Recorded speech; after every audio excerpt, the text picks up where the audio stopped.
ایک کنجوس بادشاہ تھا, کسی کو کچھ دیتا نہیں تھا, تو شور ہو گیا سارے علاقے میں, یار سارے بادشاہ انعام دیتے ہیں, ہمارا بادشاہ کچھ نہیں دیتا. تو وہ کنجوس تھا, اب اس نے شرط ہی تگڑی رکھ دی, کہنے لگا میں انعام تو دوں پر قابل بندہ ہی کوئی نہیں ملتا.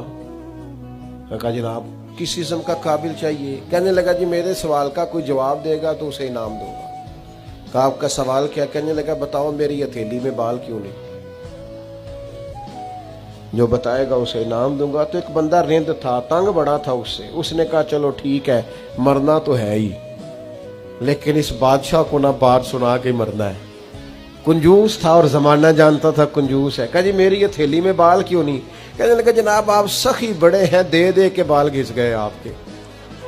اب عظیم آدمی ہے, بڑی سخاوت کی آپ نے.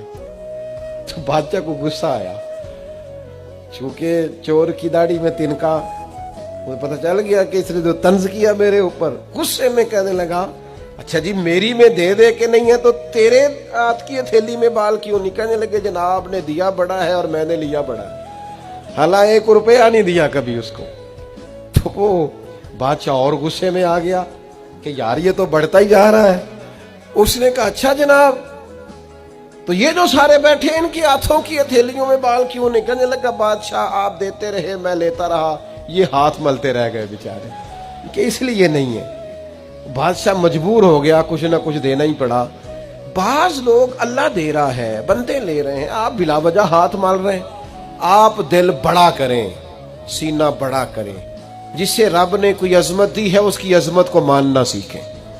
جس سے رب نے نوازا ہے اس نوازش کو ماننا سیکھیں. یہ تو سوچ پتہ کس کی ہے؟ یہ تو ابو جہل کی سوچ ہے. وہ کہتا تھا کہ اب معاذ اللہ ثم معاذ اللہ سیدنا عبداللہ کے یتیم بیٹے کو نبی مان لیں. لیکن رب فرماتا ہے ذالک فضل اللہ یؤتیہ من یشاء, یہ اللہ کا فضل ہے, رب جسے چاہتا ہے عطا فرماتا ہے.